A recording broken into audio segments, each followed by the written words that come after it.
Hey everyone, welcome. This episode is brought to you by our Equip, Empower, Elevate newsletter. Each month in our newsletter, you will find stories, thought provoking questions, and more to empower and inspire you to live life fully. If you would like to receive our monthly newsletter, go to our website becomingfierceentrepreneurs.com. All right, grab your paper and pencil, and I'll be right back. And thank you for tuning in today. Our mission is to equip and empower you to dig in and soar higher, doing the things that you love. So get ready to live life fully. Welcome back and thank you for tuning in today. So most of you know me, but for those of you who do not know me, my name is Joy Norman and I am a business entrepreneur. I'm an empowerment and success coach. I'm also a speaker and an author and the CEO of the international organization and movement Becoming Fierce Female Entrepreneurs. And as the founder of Becoming Fierce Female Entrepreneurs, I am so grateful, I am so thankful, and I am so blessed. Thank you all. I could not do it without you. So thank you for subscribing to our channel. And thank you for supporting Becoming Fierce Female Entrepreneurs. Also, I am the host of this YouTube living show, which is a show all about informing and inspiring women to pursue a life focused on what matters. So thank you for tuning in today. I hope you enjoy my conversation with Tina. So, hey, Tina, how are you doing? I'm amazing. Thank you so much for having me. I am so happy to talk to you today. Thank you so much for coming on the show. I love your energy, so I'm here whenever you need me. All the way from New Zealand. Yes, I always enjoy talking to you. For those of you who don't know, Tina was one of my special guests in my Fired Up, Focus, and Fearless Summit that I hosted in March. And it's so good to see you again, my friend. I know. It's and I'm coming stateside as well, so I'm hoping that one day I can meet you in person. Yeah. So how's everything going? It's been going well. It's winter here, so it's one of those times of the year where you go inwards and look at your business in particular and look at all the exciting things that you want to bring forward. And there's some really, really exciting things that I'm a part of at the moment. So bring on spring. Oh my God. So I was just going to ask, how was the weather? So it's winter time. Yeah, we're exactly opposite. So it's and winter in Auckland, which is where I'm based, which is the top of the North Island. New Zealand made out of two islands. The southern part is really like your continental climate, but in the north it's raining, and it's raining a lot. So we've had some flooding, some thunderstorms, a couple of twisters, little ones, a bit of wild weather. And I had the flu on the weekend, so I was rendered completely useless for 2 days. And when that happens, the body goes, yeah, no, you need to rest. You just need to do a whole lot of nothing. And that's what I did. Well, you're looking lovely today. We're so happy to talk to you. And our topic today is how to reduce stress and communicate better being assertive. And this is an awesome topic. So I can't wait to talk about this. And so let's start with you briefly tell us about yourself. Okay, my name is Tina Kapp-Kailea, and I'm based in Auckland, New Zealand. I'm an embodiment coach, and I am teaching women how to embody their power, their voice, and really go after the dreams they have, because it is something that hasn't always been natural to me. And some of the things I've learned along my journey, I now share with other women to make sure that they can live their wildest dreams and really go after their dreams, give themselves a permission to dream big, and everything really that they probably told themselves over the years that they can't possibly do something like that. And we are often standing in our own way. So that's me. All right, so I'm just going to dive right in. And I want to ask you, how do you define assertiveness? Assertiveness to me is the possibility to actually communicate what you want and when you want it without having to resort to being overly passive or aggressive, because that can come across very, very strong and doesn't get you a lot of buy-in.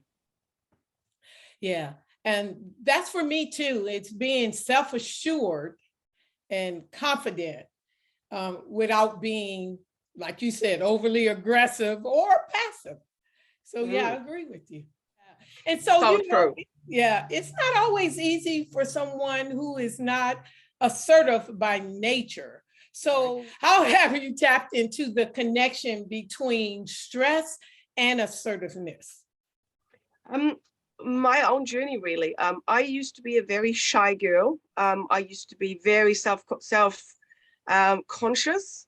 I didn't have a voice really when I was growing up. I was trying to blend in, not be the center of attention, and that has caused me to forget myself on the odd occasion. And then I spent my teens and my early 20s trying to fit in.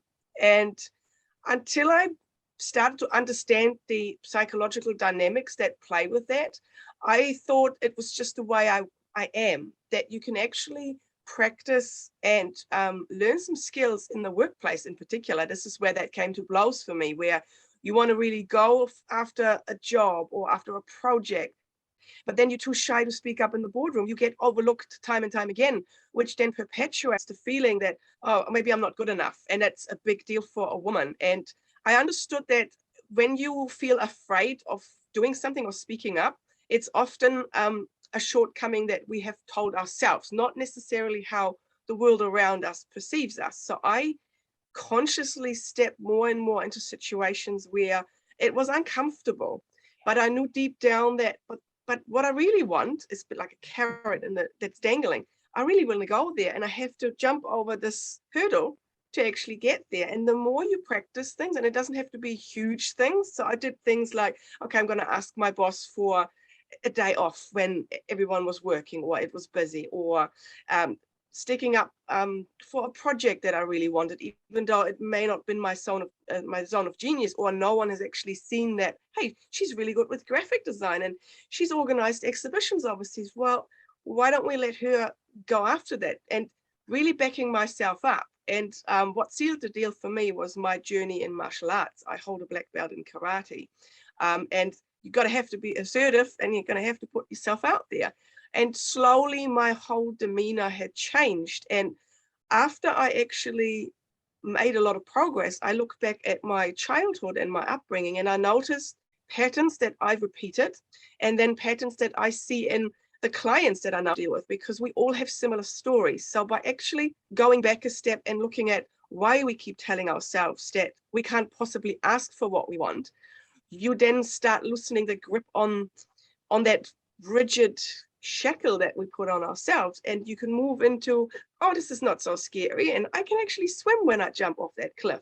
Yeah, That's how I tapped into it. And I love teaching women how to change their posture, their voice, their whole demeanor. And it's like you've got this little seed, and out of the sudden, oh, it's coming. and you blossoms. Yes. I know, it took me a minute to get here. I learned to communicate being assertive, not aggressive, not passive, not passive aggressive, because I was shy too, as I was shy once upon a time. Yep.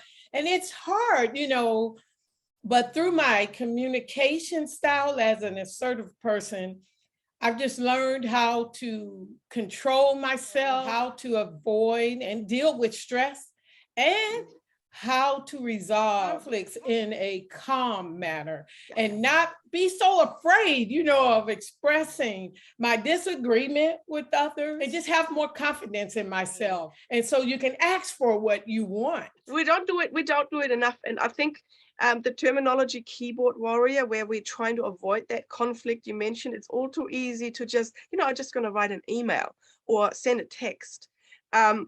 it can be very misconstrued depending on what language you use in a text. But if you actually pick up the phone or do it face to face, a lot of the conflict can be avoided because you're actually having the conversation that everyone is dreading to do. And it's hard because if we think that we can't possibly, or we don't deserve, it comes down to that we think we don't deserve something. We don't deserve the promotion because we only been in a job for a year, or the other person is senior, or whatever the story is we tell ourselves. We have to disarm some of those the paradigm pretty much that we've put on ourselves. And it's mind-blowing when you move through it. And a lot of women sometimes say to me, yeah, but I don't have a very loud voice. And I always say, think of your voice as this great big bellow, and you're only inflating it to about halfway point.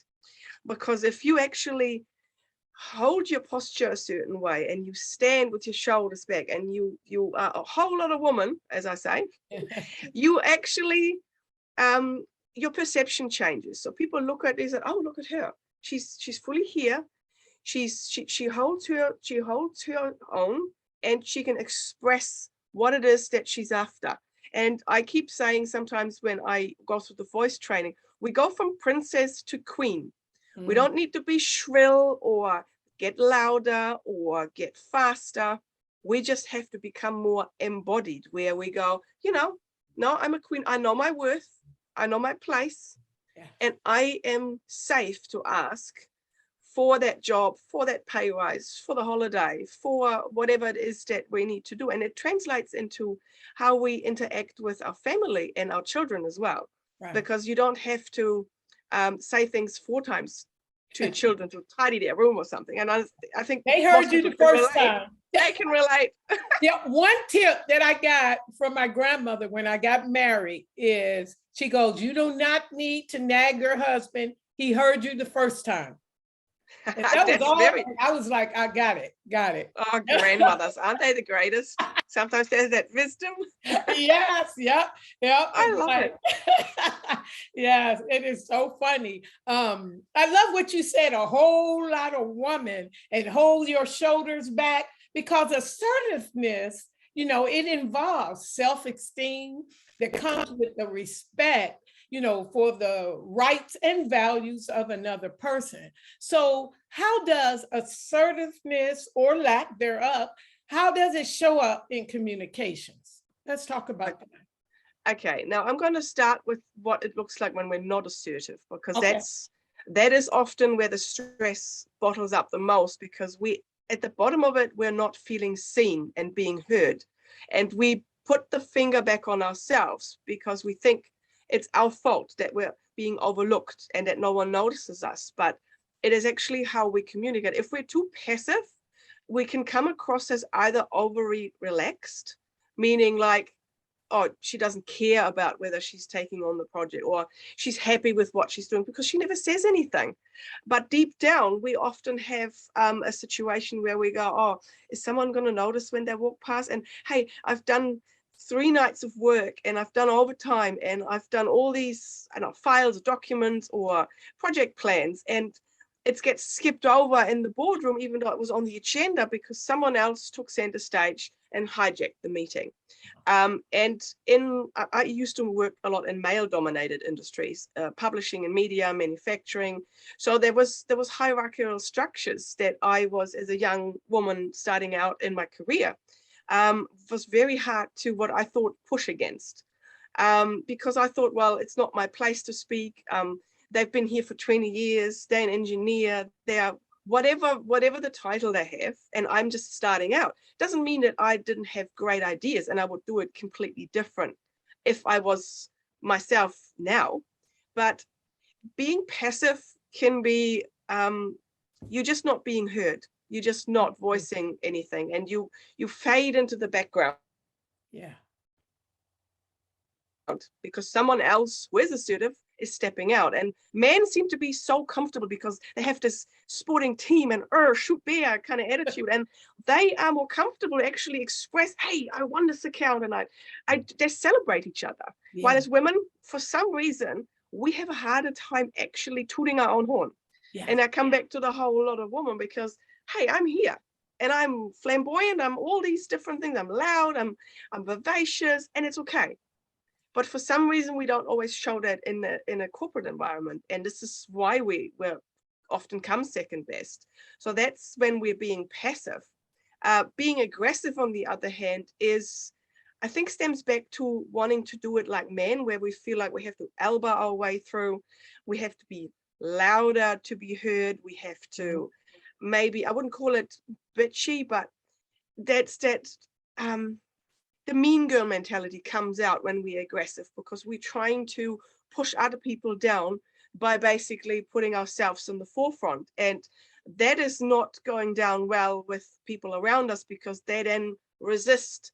So if we're in a supervisor position or we're the boss, that is not going to be how we want to run our team, or how we foster respect and buy-in from the people around us, because we feel like they feel like being pushed down, and that I'm always right, those kind of things that play out. So finding a happy medium means that you have no issue of expressing what it is that you want. You can articulate yourself well. Yeah. Like you said, you stay calm, and you have a posture where you don't often have to even go into I wouldn't say defending your position, but where you have to explain yourself. Yeah. Because your body shows, oh no, she means business. She exudes a certain respect. And that's when I call it the queen, because we are not needing to talk about it all the time or go on about it. We say something once, and then we're happy to pause. That golden silence sometimes is important. Yeah. Oh, yes. We deserve a seat at the table. Now, I want to ask you, because your martial arts require a great deal of assertiveness. And I am so proud of you, a black belt. Woo!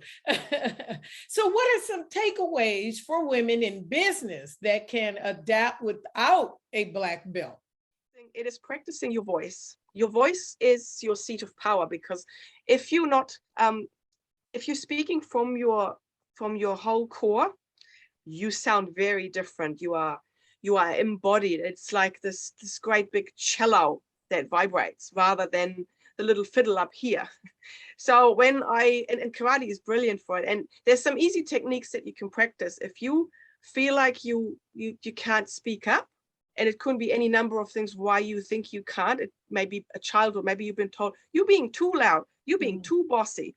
Quite often it needs work, and this is what I specialize with clients in, because if those stories are prevalent, it prevents us from actually breaking through some of those blocks, and they show up in completely different ways. And tracing that back to the story is where the connection happens, where we go, now I get it.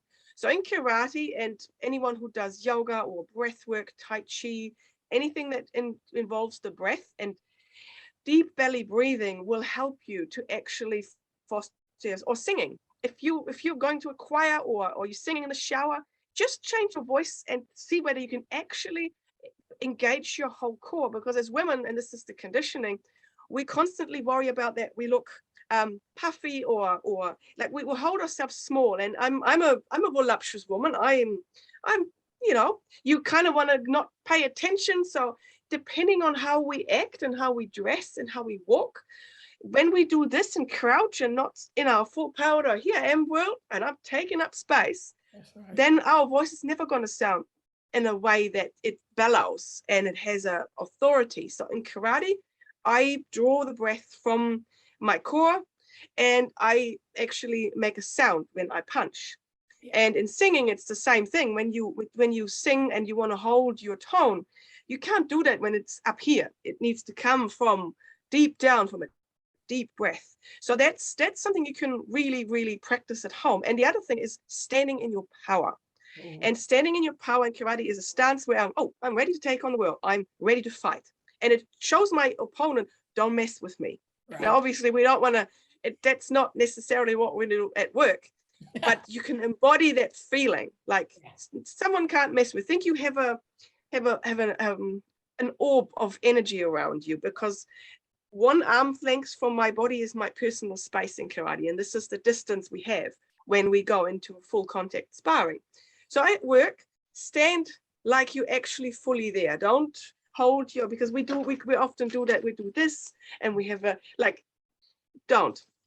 Actually go, okay, I'm going in a meeting, I have my briefcase, I have my power suit on, I've got my heels on, and you're walking into the boardroom, pick a table, pick a seat at the table that's not necessarily at the back. Take a seat first. It's little things like that. Or when you're walking on the footpath, how often are you the first to move out of the way? It's a fantastic exercise for taking up space. Because we often, as women, be the one that move out of the way first, especially when there's other men coming. And this is not intimidation. This is purely from a point of view of holding your ground and actually being seen in your full, I'm here taking up space. So practice it. And you've seen guys when they do on the phone, if you look at the corner glass office and you've got this guy with the phone, yeah, they're doing that, they're animated, they're talking, they're sitting on the table. I mean, the days where you put your feet on the table and lean back in chair, probably gone. But anything that will help you to feel like I've got this and this is my job and this is my project and I'm going for that account, or jump up and down before you go into a meeting. And this is something I mean, if anyone familiar with Tony Robbins, you know that he jumps on this little trampoline thing or jumps up and down, but it does something to your body. And as a karate fighter, we do the same thing. And you've seen runners or other sports people do it. It changes your energetic state. So whatever puts you in this taking the bull by the horns, that's how you can practice being fully there. All right, come on now. We are at the table. We have a seat at the table, and I love your energy. I love you in the boardroom. Okay. And what a glorious boardroom. So yeah, see, you're in the middle seat. We didn't sit on the side. We're right center stage now. You know what? Yeah, sometimes you just have to show up and put yourself there, okay? Because we deserve there. We are queens. I love what you said. Yes, we are queens. We embody it. And it's like you said, men, I don't know, they just have a certain camaraderie, you know? And so us as women, we have to start showing up like you said. Look, you got your power suit on, you got your heels, you got your crown, and we are here. We are. All right. And how amazing that is. And the other thing is we want to tell the next generation, and we want to be the ones leading from the front to show the others that are coming up. You know, we don't have to do things like we did 50 years ago. We're a whole different generation, and you can go after whatever you dream you want to do. Nothing is stopping you. We are ready for self-improvement. So why do you think women in particular struggle with being assertive? I think it's the little girl in all of us. At some stage, we have been conditioned to fit into a mold of what is deemed acceptable as being a woman. And I always been deep down, I was a shy one, but I was always a rebel soul, as my mum tells me. So I was always wanting to do things my way. And now at 48, I can sing Sinatra and dance around my apartment and say, yeah, I am doing it my way. But back then, when I was 6 and 7, I was told to tone it down and not to, I used to ride horses bareback in the forest. You know, I think this old thing, and there was a video going around a couple of years ago, was how to be a lady. I think it's whatever we perceive we should be. We need to be prim and proper, you know, be the good girl. I think that's one of my favorite things to overcome, being the good girl. What does that even mean? And who has given us that perception? It could be something our family told us. It could be an upbringing. It can be the location of the world where we've been brought up with. I've traveled a lot, and if you look at, I've done a lot of work in the Middle East. So if you look at different cultures, there are perceptions on how you need to be as a girl to, you know, have the good job, the good husband, the good life, and what's deemed your role. And anything outside of those norms that we grow up in can hamper us from actually living up to our fullest potential, which is a shame, because we all have this wild, fierce girl that runs with flowing hair and barefoot in the grass somewhere in us. Yeah. And it's really tapping into that to go, okay, so where did I start? Not truly being myself. When have I dimmed my light? It may be creative expression. That's a big one for women. How many of you have had a hobby or something that used to make you really happy, where you completely be absorbed, you forget the world around you, and then someone told you, oh, you know what, you need to grow up, you need to get a job, you need to grow up. And I think it's around this age of 6 and 7 where some of those things stick with us, and then we go, oh, okay, so what I used to do is not accepted, and if I'm like this, I get XYZ. It could be and this goes quite deep into our quest for being loved and feeling loved. And what do we have to do to receive that love or the attention? Because we often pair attention with love. And then the quest can set us on a spiral of unhealthy patterns on how we go after something, on or how we contort ourselves. I mean, you look at the media, we being told to dress a certain way, to look a certain way. Yeah. And it's not healthy. And when you look at young girls and how impressionable everything is that they consume, it sometimes breaks my heart, because I have girls in my karate class who are real feisty young girls. They're like 6, 7, 8, 9. Then they hit pre-puberty, and it feels like their light goes out. They lose their spark. And out of the sudden, they look in the mirror, instead of practicing a technique or really going for it, regardless of what happens, they look at their hair or how their gi sits. They start fidgeting with their outfit, or, that look we all give ourselves. And it's sad, because I wish they would be just as feisty throughout their teenage years, because they become a lot more resilient and powerful when they get into their early 20s, because relationships, boundaries, consent, the list goes on how that could play out if we think we're not good enough, or we have to put ourselves second best. And some of my clients, they go through things like abuse, or both physically and verbally, because they feel like they can't break out of it, because they can't voice or don't feel like powerful enough to step away from something that doesn't serve them anymore. So you see, it's a kind of a web on a number of things as to why things happen the way they are, and why, as women in particular, we don't do things, because we observed our mothers and grandmothers. And little sayings like, I mean, I joke now, I sometimes open my mouth, and when I was my son's age, I said, I'm never going to say that when I'm a mum. And then I said, oh, did I just say that? And we probably all have a little story like that, where you open your mouth and your mother comes out. But that's conditioning. So you kind of have to stop. Is that still valid in this day and age? And is that a value that I want to instill on my son or my daughter, or whoever is in our field, or young employees at work, my team?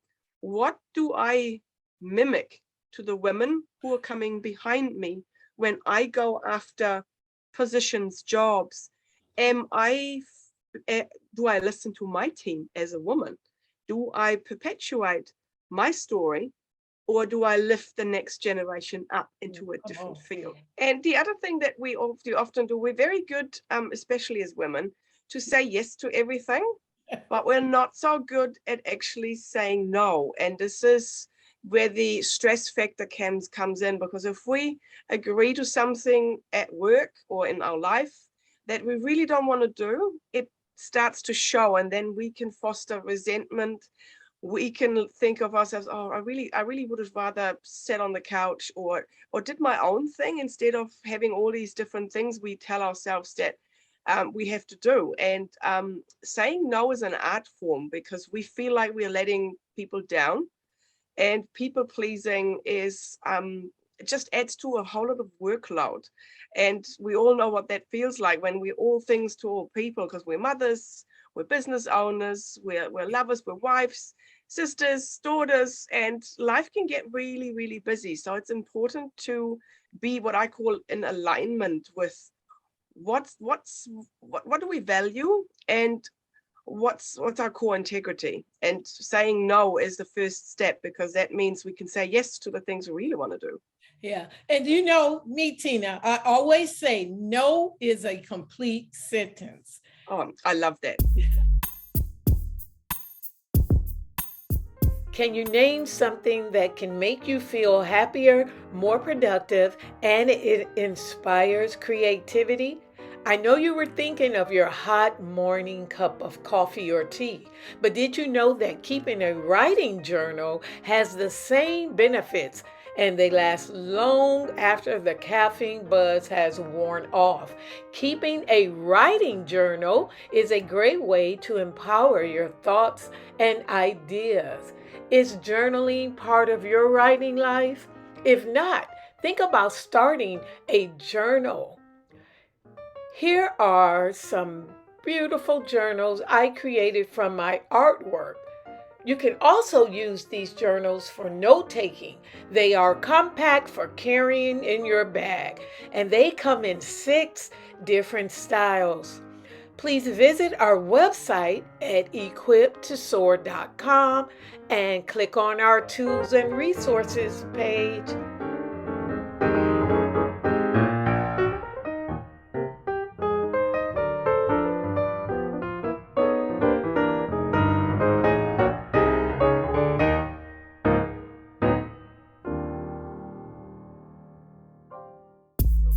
Okay, you just said a lot. Oh my God, I got to come back and piggyback on some of this. Yeah, You can tell I get excited about this. Yeah, It's it's like, so oh, good. This is so good.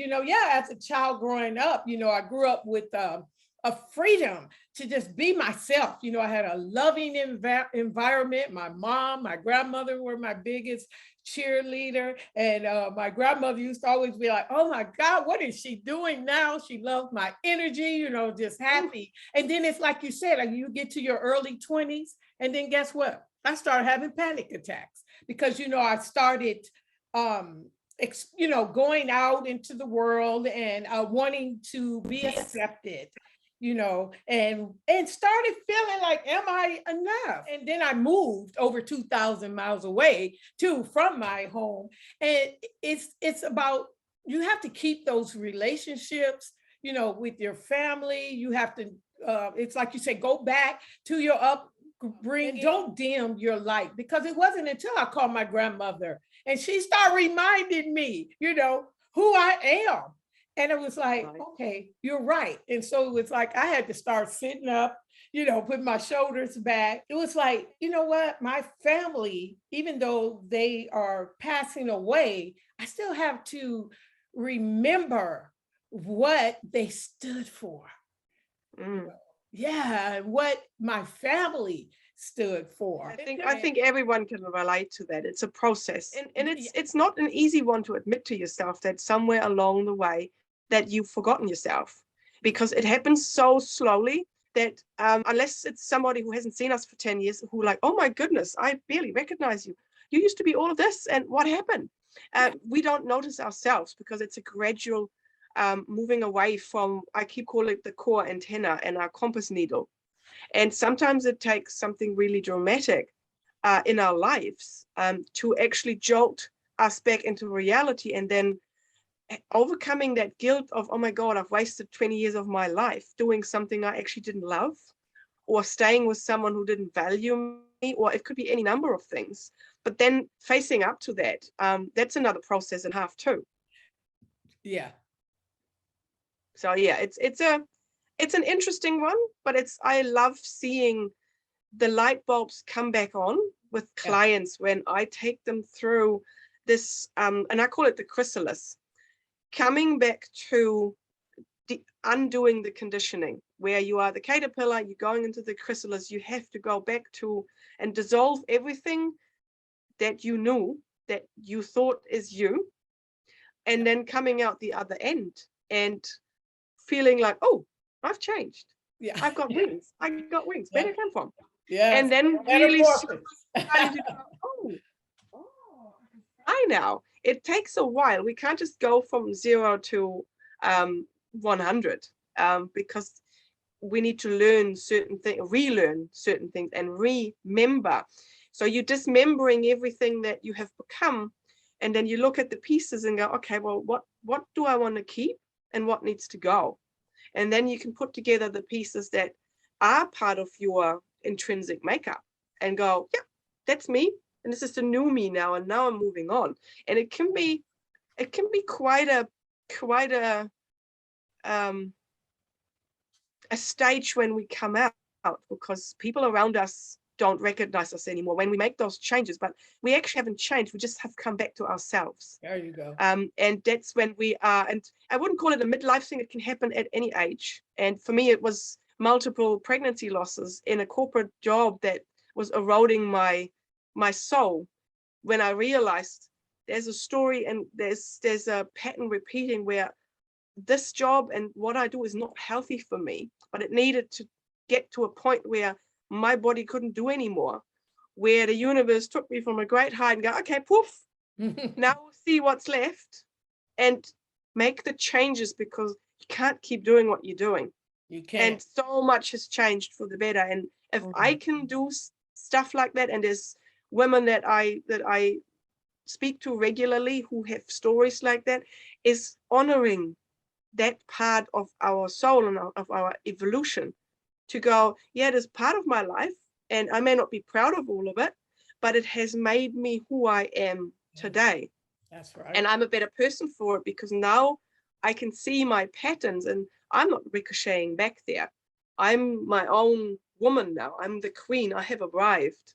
That's and right. Now I can move and be the beacon of light for younger women and notice the patterns. And I don't need to tell them what to do, but I can share my story so they can see, oh, that sounds like me. Yep. Let's go there. Let's have a look where I can change my patterns and break with it. May be a perpetuating thing in the family. For me, it was scarcity coming from a post-war environment in Europe, for my grandmother, my mother, my great-grandmother. So things like money don't grow on trees and you have to work hard to get somewhere. These things were ingrained in me that made me stuck in this hardworking job where I was doing 100 hours a week, and my friendships fell away. Things I used to love doing, hobbies, painting, dancing. And all I was work. And someone said to me something, I will never forget that moment. A woman had asked me, who are you? I said, oh, I'm a general manager. And she said, no. Who are you?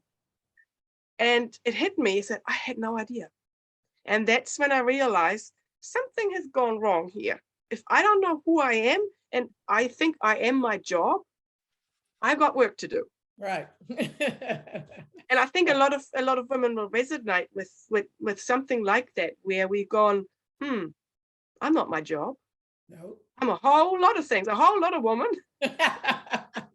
And right. we can be so many different things. We don't have to be one way. We can be all sorts of different things, because we're women. We are cyclical too. Yeah. Yes, I love it. New beginnings. We can refresh. And I talk about this a lot too. We can reboot, refresh, and reroute, because we do. Love that. Yeah, sometimes we will get stuck, or we're, like you said, we'll forget who we are. And that was me for a minute. I did a whole song because God restored me again, because my soul's been restored again, restored again, restored again. Now that you're in my life, I can breathe again. My soul's been restored again. Because I kind of got lost. I forgot, and my mom talked about it a lot, in this family, we do this. And it was like, man, I got lost. But I found myself again, and I've been restored again, And as women, Tina, we often underestimate our own true potential. And then we fail to dream big enough. And so I always tell women it's important for us to tap into our inner voice. And everyone's voice is different. And, knowledge is valuable. But keeping your voice hidden, it smothers that beauty inside of you. And I just think it's so important for women to use their voice to influence the conversation, pay it forward, to be respected and valued. And as an assertive type of person, we have to speak up directly, like you were saying, and clearly. So you mentioned owning your voice. And let's go a little bit more into detail about what that means. I think expressing your desires and accepting it, that you do not have to reason why it is something, why you want something. It's just because you are, period.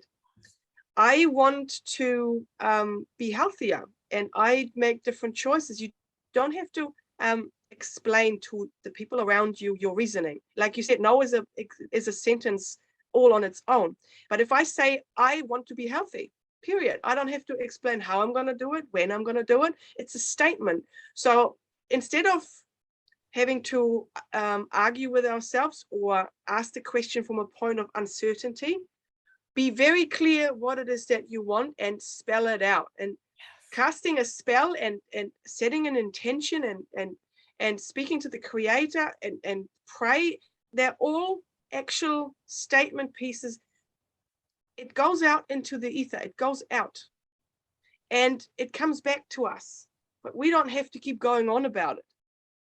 So I love women who can make one-line sentences and statements, and it's just like you can hear the bells going, oh, that resonated. Yeah. It's how we word and how our voice goes up. So when I say I want to be healthy, that sounds very different than I want to be healthy. So the tone is very important, because we often go up with our voice at the end of when we speak. Yeah. And if you look at the dynamics of job interviews and presentations and things like that, it's important to be mindful of how a sentence comes out, because it's not an open-ended question, it's a statement, just like the Queen, she decrees. So when I say something, I would like that project. What is your budget? I would really like a pay increase because I have done this, I have done that, and I deserve a promotion. Yeah, that's not. It's owning it and practice it at home, because when as martial arts, again, my practice, I practice certain moves and certain sounds over and over and over again. And I do the same when I do presentations or a client meeting or a facilitate circle. I have certain things that I want the audience to perceive a certain way. And I think people who do acting or singing, perfect example. You get born with a natural sound of your voice, but you can improve on things, and then you can hold your voice. You can go down the tonal range, up and down. I'm not a singer. I'm certainly not at the moment the way I sound, but it can be tweaked. And record yourself. And a lot of women have huge fear of being seen. So going on camera, even live on a social media, or having to record a video for yourself, we often cringe, because instead of seeing that full woman that we are, that we love, that, that's me, we look at, my hair's not right. And, look, the scarf's not there. Yeah. That angle makes me look big. Or like, we don't look at when we get dressed in the morning and say, look at the way my legs look. We go, my butt looks big in that. So changing the narrative it transpires in our voice. And this is why power attire, color, and I love, like you always, bright and colorful. Make sure that who you are stepping out as reflects who you are on the inside, because that radiates. It's like, look, the butterfly has just entered. You can't take your eyes off it because it's mesmerizing, because she owns her colors and her wings, and they're all there. Yeah. But if you've got something, if you go in like dressed like you're blending in, that's your voice will do the same. If you open and if you're loud, you alert. And it's the same with when I teach. I cannot, and it's not shouting in karate like people often hear. It's a sound. And when I address my class, we have a certain way we greet in Japanese. There's certain movements with certain things. I expect the class to answer in a certain tonal range, because I know they're alert, they're awake. Oh, she's speaking to me. If I go, okay, class, let's go and get ready into fighting position. I can't punch the cream of a cream puff with an attitude like that. It translates into how our body reacts. So the body and the voice is fully embodied, meaning drawing it up from like a tenor who holds that thing in the opera. It's the same feeling. It comes from way deeper, it comes from your deepest desire, from your power. And your seat of power is in your stomach. It's your, they call it hara in Japanese. It's your seat of chi. It's where it's imagine this ball of energy that sits at the pit of your stomach. And again, as women, we hold it in. If you breathe deeply, you have this full treasure trove of energy right at your disposal, and you can unleash it. Standing in your power. All right, ladies, you heard it here from Tina. Yep, we're going to stand in our power. You know, I've learned, it's taken me, like I said, a few years, but now, Tina, when I walk into a room, I've learned now to walk into a room being confident that everybody in this room likes me.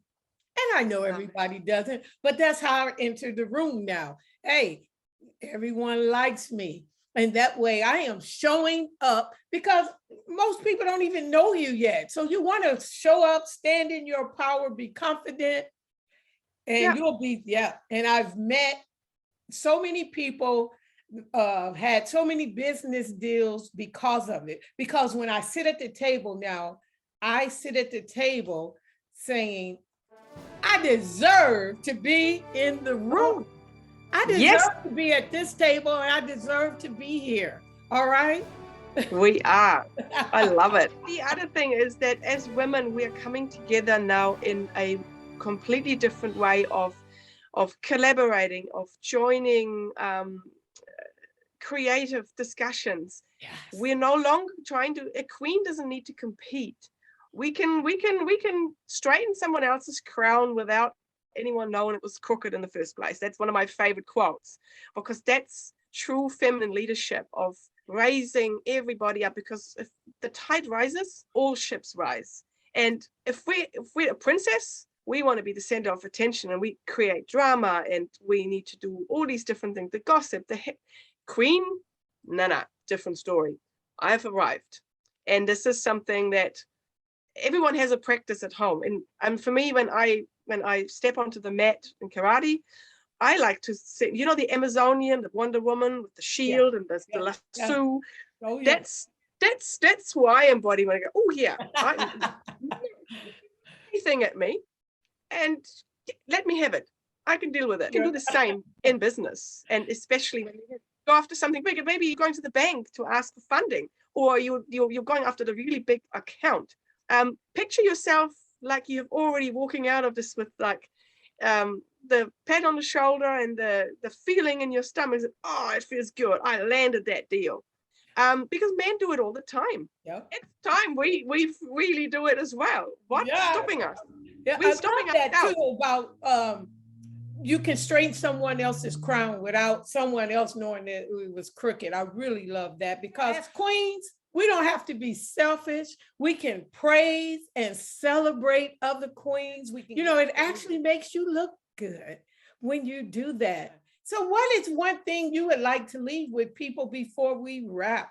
Don't be scared of trying something new, because whatever you have been doing up to this point may have not worked. It's okay to pivot. It's okay to adjust your stance, adjust your approach, because if whatever you've been doing would have been working, you would be there already. So don't beat yourself up. Just keep going and keep growing.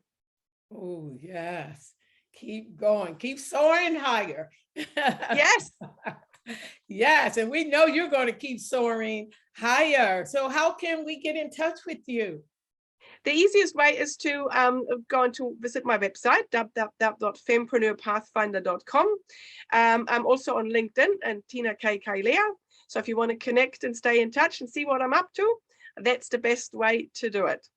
Yeah. And for those of you who are not sure how assertive you really are, I have put together a nice little gift, a little assertiveness quiz which is just a couple of easy questions, but it will give you a score, and it lifts a little bit of where you might need to work on your assertiveness.